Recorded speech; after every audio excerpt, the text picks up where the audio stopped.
Hi dear friends, അസ്സലാമു അലൈക്കും. അപ്പോൾ ഇന്നത്തെ എൻ്റെ റെസിപ്പി നല്ല അടിപൊളി ഒരു തൈര് കറിയുടെ റെസിപ്പിയാണ്. അപ്പോൾ വളരെ എളുപ്പത്തിൽ തന്നെ ഉണ്ടാക്കിയെടുക്കാൻ പറ്റിയ ഒരു റെസിപ്പിയാണ് കേട്ടോ. അപ്പോൾ അതിന് വേണ്ടി ഞാൻ ആദ്യം ഇവിടെ ഒരു ബൗളിലേക്ക് 2 തക്കാളി, മീഡിയം സൈസ് തക്കാളി കട്ട് ചെയ്തിട്ട് ഇട്ട് കൊടുത്തിട്ടുണ്ട്. അപ്പോൾ നല്ല പഴുത്ത തക്കാളി ആണെങ്കിൽ ഒന്നും കൂടി നല്ലതാണ് കേട്ടോ. അപ്പോൾ നല്ല പഴുത്ത തക്കാളി കിട്ടുകയാണെങ്കിൽ അത് എടുത്താൽ മതി. പിന്നെ അതിലേക്ക് 2-3 പച്ചമുളക് കട്ട് ചെയ്തിട്ട് അതും കൂടി ഇട്ട് കൊടുത്തിട്ടുണ്ട്. ഇനി ഇതിലേക്ക് നമുക്കൊരു 2-3 ടേബിൾ സ്പൂൺ തൈര് ഒഴിച്ച് കൊടുക്കാം. അപ്പോൾ ഈ ഒരു കറിയിലേക്ക് ഞാൻ ടോട്ടൽ 1 കപ്പ് തൈരാണ് എടുത്തിട്ടുള്ളത്. അതിൽ നിന്നും 3 ടേബിൾ സ്പൂൺ തൈര് ഇതിലേക്ക് ഒഴിച്ച് കൊടുക്കാൻ കേട്ടോ. ഇനി ഇതൊന്ന് നന്നായിട്ട് തന്നെ ഒന്ന് മിക്സാക്കി എടുക്കണം. അപ്പോൾ ഈ ഒരു തക്കാളിയിലും പച്ചമുളകും തൈര് നന്നായിട്ട് തന്നെ ഒന്ന് പിടിക്കാൻ വേണ്ടിയിട്ടാണ് നമ്മൾ ആദ്യം ഇതുപോലെ ഒന്ന് ചെയ്ത് വെക്കുന്നത് കേട്ടോ. ഇനി ഒരു ചട്ടി എടുത്തിട്ടുണ്ട്, ഒരു മൺചട്ടി തന്നെയാണ് എടുത്തിട്ടുള്ളത് കേട്ടോ. അപ്പോൾ ഏത് പാനിൽ വേണമെങ്കിലും നമുക്ക് റെഡിയാക്കി എടുക്കാം. മൺചട്ടിയിലാകുമ്പോൾ ഒന്നും കൂടി ടേസ്റ്റ് കൂടും. അപ്പോൾ ചട്ടി ചൂടായ ശേഷം അതിലേക്ക് ഞാൻ ഒരു 2 ടേബിൾ സ്പൂൺ വെളിച്ചെണ്ണ ഒഴിച്ച് കൊടുത്തിട്ടുണ്ട്. പിന്നെ അതിലേക്ക് ഒരു 1/4 ടീസ്പൂൺ ഉലുവ ഇട്ട് കൊടുത്തിട്ടുണ്ട്.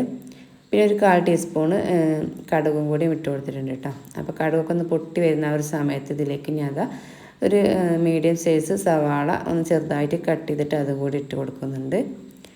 ഇനി നമുക്ക് ഇതിലേക്ക് പച്ചമുളക് ഇട്ട് കൊടുക്കാം. അപ്പോൾ എരിവിന് ആവശ്യമായിട്ടുള്ള പച്ചമുളക് നമ്മൾ ഇതിലേക്ക് ഇട്ട് കൊടുക്കുകയാണ്. അപ്പോൾ ഒരു 4 പച്ചമുളക് ഞാൻ കട്ട് ചെയ്തിട്ട് ഇട്ട് കൊടുത്തിട്ടുണ്ട്. അപ്പോൾ എരിവുള്ള മുളകാണെങ്കിൽ 2-3 ഒക്കെ എടുത്താൽ മതി കേട്ടോ.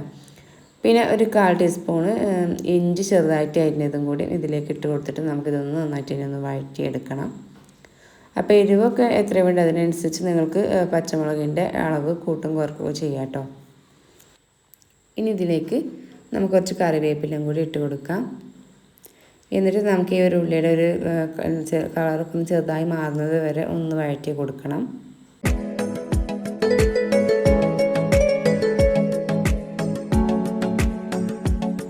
അപ്പോൾ നമ്മുടെ സവാളൊക്കെ ചെറുതായിട്ട് കളർ മാറിയിട്ടുണ്ട്. ഈ ഒരു സമയത്ത് ഇതിലേക്ക് ഞാൻ ആവശ്യമായിട്ടുള്ള ഉപ്പ് ഇട്ട് കൊടുക്കുന്നുണ്ട്. പിന്നെ ഇതിലേക്ക് ഒരു 1/4 ടീസ്പൂൺ മഞ്ഞൾപ്പൊടിയും കൂടി ഇട്ട് കൊടുത്തിട്ട് ഒന്നും കൂടി ഇതൊന്ന് വഴറ്റിയെടുക്കുക. ഒരു മഞ്ഞൾപ്പൊടിയുടെ ഒരു പച്ചച്ചുവ ഒന്ന് മാറുന്നത് വരെ ഒന്നുകൊണ്ട് വഴറ്റിയെടുത്താൽ മതി.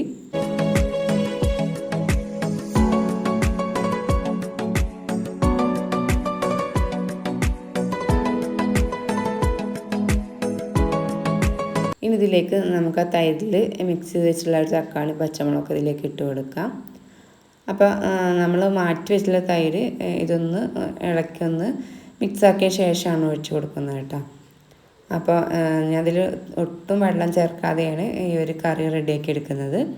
അപ്പോൾ ഇതിലേക്ക് ആവശ്യമായിട്ടുള്ള തൈര് മാത്രം ചേർത്ത് കൊടുത്തിട്ടാണ് ഇത് ഇളക്കിയെടുക്കുന്നത്. പിന്നെ ഈ ഒരു സമയത്ത് ഫ്ലെയിം നന്നായിട്ട് കുറച്ച് വെക്കണം, അല്ലെങ്കിൽ നമ്മുടെ ആ ഒരു തൈരൊക്കെ നല്ലതായിട്ട് തന്നെ പിരിഞ്ഞു പോവുള്ളൂ.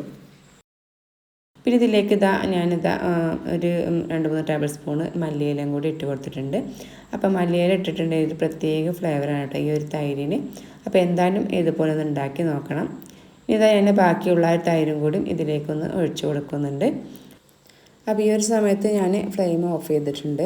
കാരണം നമ്മുടെ മൺചട്ടി ആകുമ്പോൾ അതിൽ നല്ല ചൂട് നിൽക്കുന്നതല്ലേ, അതുകൊണ്ട് തന്നെ ഞാൻ ആദ്യം തന്നെ ഫ്ലെയിം ഓഫ് ചെയ്തിട്ടുണ്ട്.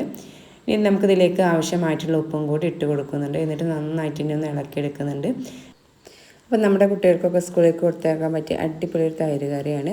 അപ്പോൾ ചോറിൻ്റെ കൂടി ഒരു കറി ഉണ്ടെങ്കിൽ വേറെ ഒന്നും വേണ്ടിയിട്ട് നല്ല ടേസ്റ്റാണ്. അപ്പോൾ എന്തായാലും ഇതൊന്ന് ട്രൈ ചെയ്ത് നോക്കണേ. അപ്പോൾ എൻ്റെ വീഡിയോ ആദ്യമായിട്ട് കാണുന്ന കൂട്ടുകാരൊക്കെ പ്ലീസ് ഒന്ന് സബ്സ്ക്രൈബ് സപ്പോർട്ട് ചെയ്യാം. നിങ്ങൾക്ക് വീഡിയോ ഇഷ്ടമാണ് ഷെയർ ചെയ്യാനും മറക്കരുത്. ഇനി പുതിയൊരു അടിപൊളി വീഡിയോയുമായി വരുന്നവരെല്ലാം ബൈ.